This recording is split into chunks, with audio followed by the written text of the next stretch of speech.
कोकाटेंच्या शेतकरी कर्जमाफी वक्तव्यावर आता टीका होतीये। कोकाटेंच्या वक्तव्यानंतर शेतकरी प्रचंड संतप्त झालेत। माणिकराव कोकाटेंनी दिलगिरी व्यक्त केली। कोकाटेंची ही दिलगिरी नको, त्यांनी माफी मागावी अशी मागणी होतीये।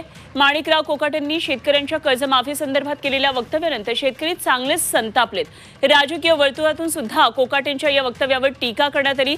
चौफेर टीकेनंतर कोकाटेंनी काल दिलगिरी व्यक्त केली। शेतकऱ्यांचा मान सन्मान दुखावला असेल, भावना दुखावल्या असतील तर दिलगिरी व्यक्त करतो असं त्यांनी जाहीरपणे म्हटलं। मात्र कोकाटेंची ही दिलगिरी नको तर माफी मागावी अशी मागणी आता होतीये।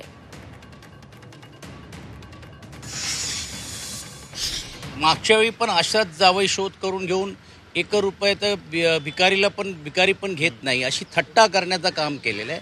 मला वाटतं अजून त्यांना काही हे शहाणपणा सुचलेला नवीन शहाणपणा सुचलेला असं वाटतोय।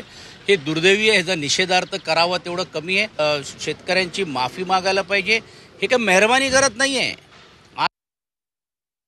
माफी ते मागितलीच पाहिजे।